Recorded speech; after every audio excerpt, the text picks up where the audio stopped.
Welcome back. Police have reported that masked gunmen attacked the Bellevue Hotel in La Panse, Castries, Thursday night. According to officials, 4 bandits were involved in the 11:30 p.m. attack. It was not immediately clear whether the criminals were able to rob the Castries Hotel. No one is reported to have been injured. However, before escaping, the gunman reportedly relieved an armed security guard of his weapon. Earlier this week, masked gunmen attacked the Rodney Heights outlet of West Technology Group, Inc. Meantime, the Commissioner of Police is sending a strong message to would-be criminals this Christmas season. With criminal activity expected to rise, the police force is preparing itself for the worst. We are not going to allow them to be comfortable out there in what they do. They seem to be getting very bold.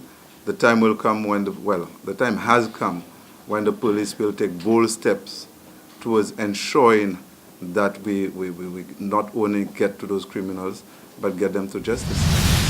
That was Commissioner of Police Severin Mosheri.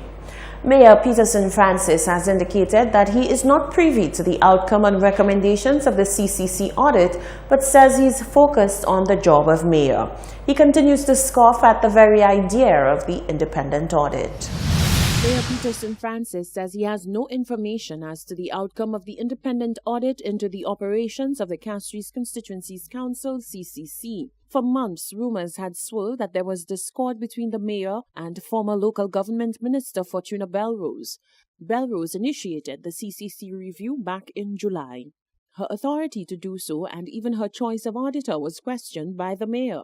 The work undertaken by the auditor still seems to strike a nerve with the mayor, who on Thursday questioned the manner in which the audit concluded. I have not been privileged to get a copy of the report, and I believe a consultant.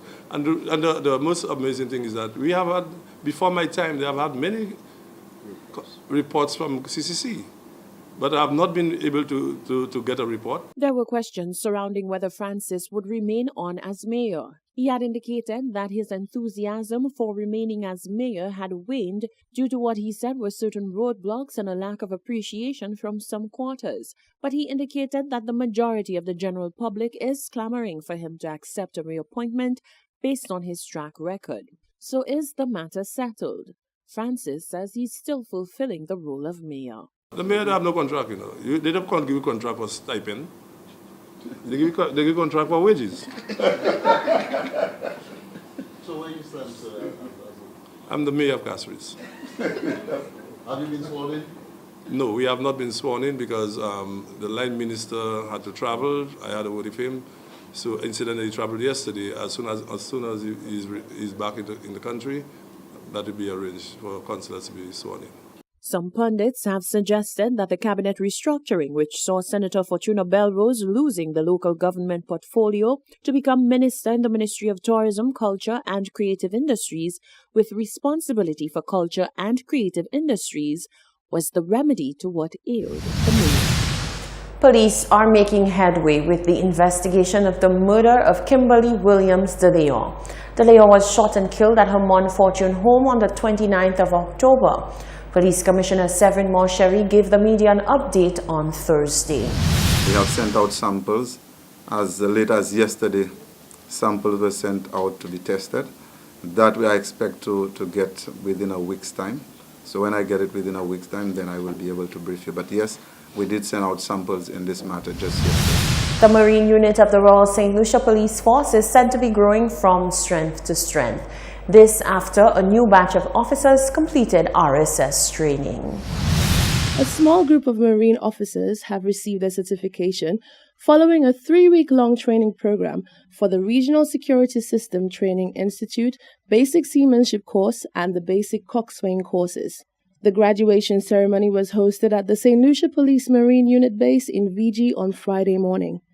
Marine Police Commander Superintendent J. Finley Leons said the training came at the opportune time for the Marine Unit, as it is populated with a cadre of young officers who aspire to become professional maritime law enforcement officers.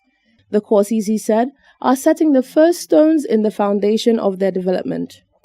No longer can we simply rely on just the on-the-job training to get them to a level of competence that is acceptable.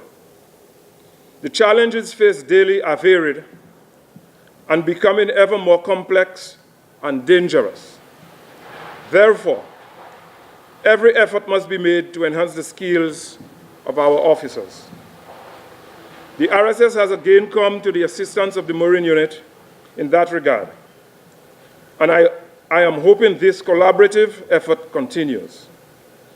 The Director of Training and the Regional Maritime Officer at the RSS have both been supportive and instrumental in our efforts to enhance the capacity of our personnel, and I look forward to further engagement in this regard.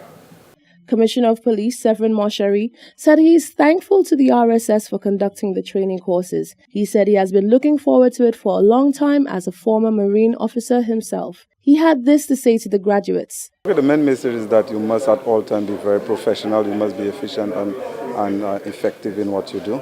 And you must also always realize that you're handling assets that are very expensive, and you must be careful, you must be cautious.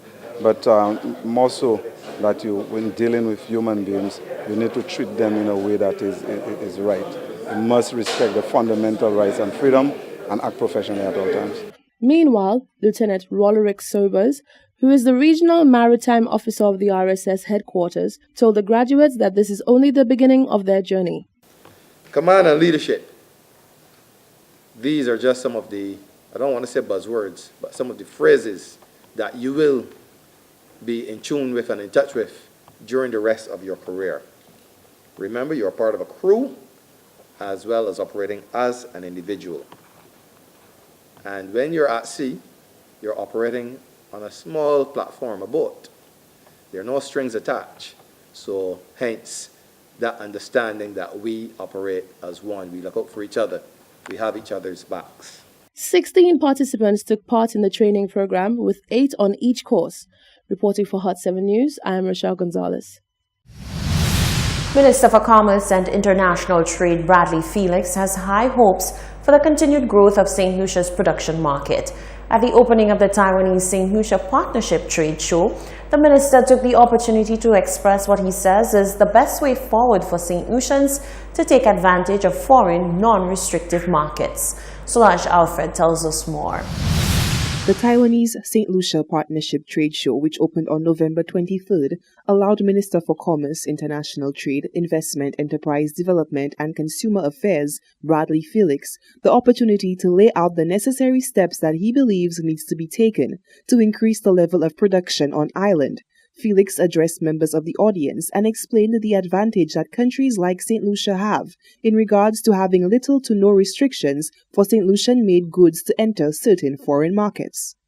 As most of you know, St. Lucia, in conjunction with its regional neighbors through CARICOM, have signed a number of bilateral and multilateral trade agreements, all aimed at gaining access to external markets for our goods and services on preferential or advantageous terms. In these markets, there are essentially little or no restrictions to the entry of our products. However, the challenge is for our private sector, who are the primary beneficiaries of these agreements, to begin to take advantage of these agreements. Felix stated that ongoing efforts to facilitate the growth of the private sector include the evolution of policy and procedures on the part of the Ministry of Commerce. The minister spoke on high priority areas that have already been addressed. Some areas of recent focus and attention include the Trade License Act, which has been reviewed, the Investment Roadmap, the Investment Climate Assessment Study, all of which are intended to improve the ease of doing business in St. Lucia in general, and hopefully our ranking as well. A more competitive product is being touted as the way forward for St. Lucian-made products. Felix explained that a level of originality coupled with dexterity must be utilized to compete on a grand scale. We need to become more innovative and think outside of the box to create enterprise, to form strategic alliances, joint ventures or other constructs, such as inserting ourselves in established value chains, among other possible approaches.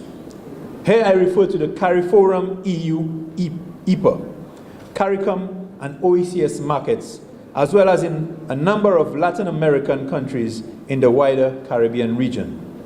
The mission of the Ministry of Commerce remains the active promotion and facilitation of a dynamic investment and trading environment, whilst strengthening and enhancing the productive capacities and competitiveness of industry and commerce. Reporting for Hot 7 News, I am Solaj Alfred.